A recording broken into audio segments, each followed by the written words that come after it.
Hello प्यारे बच्चों, कैसे हैं आप सभी। आई होप आप सभी बहुत अच्छे होंगे। बच्चों, इस वीडियो में हम डिस्कस करेंगे मिशन बुनियाद की मैथ्स की वर्कशीट, जो कि डे 47 एंड 48 की वर्कशीट है। और बच्चों, ये मिशन बुनियाद की वर्कशीट क्लास 3 से लेकर क्लास 8 के लिए एप्लीकेबल है। तो चलिए इस वर्कशीट को हम स्टार्ट करते हैं। क्वेश्चन नंबर 1 में हमसे कहा है, नीचे दी गई संख्याओं के आसपास वाली संख्याएं लिखें जिसमें 10 से पूरा पूरा भाग लग जाता हो। यानी हमें एक ऐसी संख्या इन पूरे बॉक्स में लिखनी है जो कि 10 से भाग होती हों। तो देखिए, 23 के आसपास दो संख्याएं होती हैं, एक है 20 और दूसरा है 30। पर 30 ज़्यादा दूर है और 20 ज़्यादा पास है, इसलिए हमने यहाँ पे आंसर लिख दिया 20। ठीक है। अगर हम 46 की बात करें तो इसके पहले जो संख्या 10 से भाग होती है वो है 40 और इसके बाद वाली संख्या है 50। अब ये देखो, 46 जो है वो 50 के ज़्यादा पास है, तो इसलिए यहाँ पे हम उत्तर लिखेंगे 50। सेम ऐसे 57 की बात करें तो 57 के पहले वाली जो संख्या है वो है 50 और इसके बाद वाली संख्या है 60। लेकिन 57 60 से ज़्यादा पास है, तो इसलिए हम यहाँ पे आंसर लिखेंगे 60। अगर 61 की बात करें तो इसके पहले आता है 60 और इसके बाद वाली संख्या जो 10 से भाग होती है वो है 70। पर जो 61 है वो 60 के ज़्यादा पास है, तो इसलिए यहाँ पे हम लिखेंगे 60। अब 32 के पहले वाली संख्या है 30 और इसके बाद वाली संख्या है 40। लेकिन 32 30 के क्योंकि ज़्यादा पास है, तो यहाँ बॉक्स में हम लिखेंगे 30। ठीक है। अब देखो, यहाँ पे दे रखा है 19, तो 19 के पहले जो संख्या 10 से भाग होती है वो 10 खुद है और बाद वाली संख्या है 20।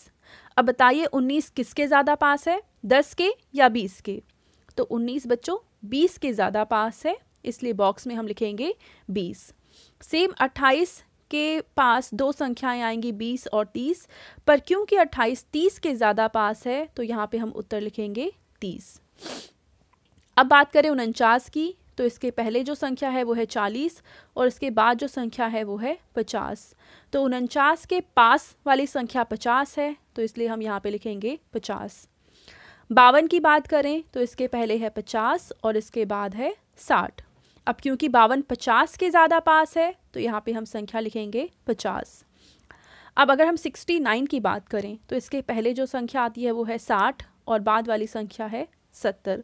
अब 69 क्योंकि 70 के ज़्यादा पास है, तो यहाँ पे हम लिखेंगे 70 यानी कि 70। तो इस तरीके से क्वेश्चन नंबर 1 हम कंप्लीट करेंगे। अब देखिए, दूसरे प्रश्न में हमसे कहा हुआ है, संख्याओं के पैटर्न को समझकर पूरा करें। तो नीचे हमें कुछ संख्याएं दे रखी हैं, उनके पैटर्न को हमें ध्यान से देखना है, समझना है और फिर इनका उत्तर लिखना है। जैसे यहाँ पे 100 है, फिर 90 है, फिर 80 है। इसका मतलब हमने इन संख्याओं में 10 को घटाया है। अब 80 में से अगर हम 10 को घटाते हैं तो आ जाएगा 70, 70 में से 10 को घटाएंगे तो आ जाएगा 60 और 60 में से 10 को घटाएंगे तो उत्तर आ जाएगा 50। तो इस तरीके से पहला वाला आप हल करेंगे। दूसरे की बात करें तो 95 से 85 आएंगे, यानी 10 को कम करेंगे। 85 से 75 के लिए हमें 10 कम करना पड़ेगा। अब 75 में अगर आप 10 कम करते हैं तो आ जाएगा 65, 65 में 10 कम करेंगे तो आ जाएगा 55 और 55 में 10 कम करेंगे तो आ जाएगा 45। ठीक है। अब यहाँ पे देखिए 9, 18, 36, ये आपको समझ में आ रहा है क्या सीक्वेंस है। ये 9 का पहाड़ा है, 9 एकम 9, 9 दूनी 18, 9 तो 27 होना चाहिए, पर पहाड़ा तो इसका मतलब है नहीं। अब इसका हम अंतर निकालने की कोशिश करते हैं।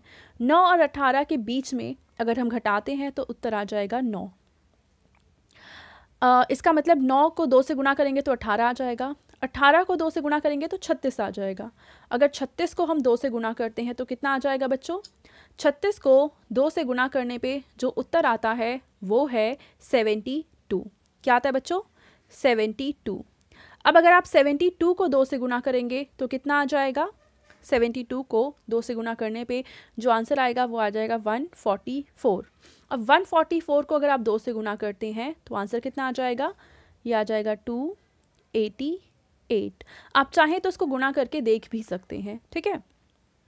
अगले प्रश्न में भी सेम यही सीक्वेंस है।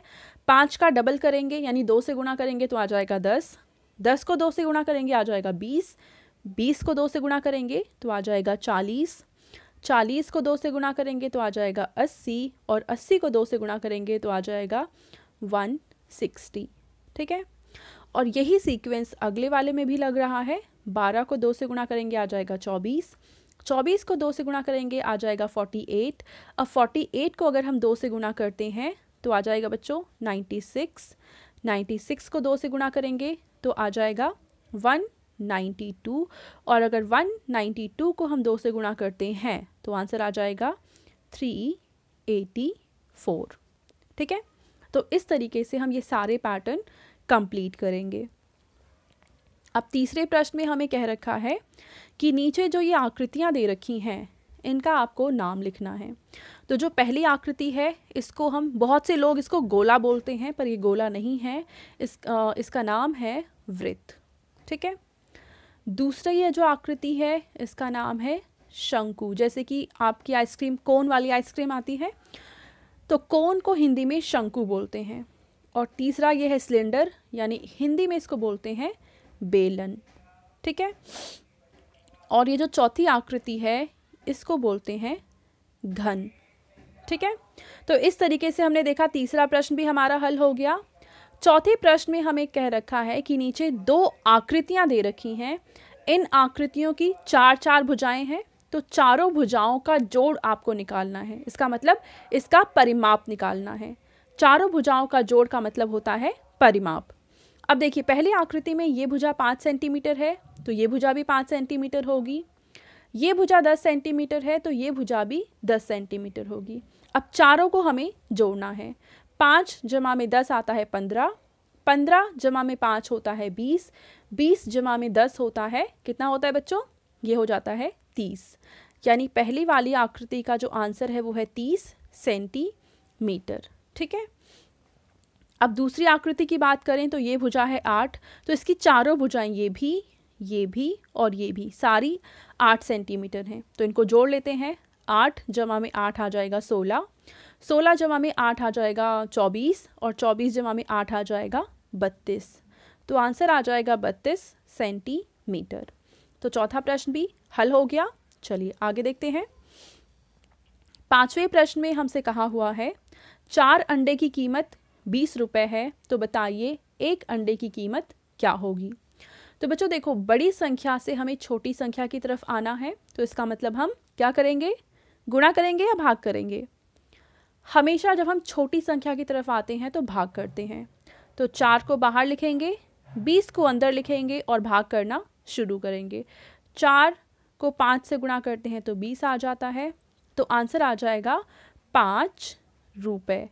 यानी एक अंडे की जो कीमत है वो आ जाती है बच्चों 5 रुपये। छठा प्रश्न है कि एक खिलौने की कीमत 5 रुपये है, तो ऐसे 7 खिलौनों की कीमत बताइए। अब हमें क्या करना है? एक खिलौने से 7 खिलौने की तरफ बढ़ना है, यानी कम से ज़्यादा की तरफ जाना है। इसका मतलब हम गुणा करेंगे, तो 5 और 7 को गुणा कर देंगे, उत्तर कितना आ जाएगा? 35। यानी कि 7 खिलौने की कीमत आ जाएगी बच्चों 35 रुपये। और ये थी आज की हमारी मैथ्स की वर्कशीट, एंड आई होप आप सभी को ये वर्कशीट बहुत ही अच्छे से समझ में आई होगी। और बच्चों, अगर आपको वीडियो पसंद आई है तो उसको ज़रूर लाइक करें, अपने फ्रेंड्स के साथ भी शेयर करें और इस चैनल को सब्सक्राइब करें। Thank you.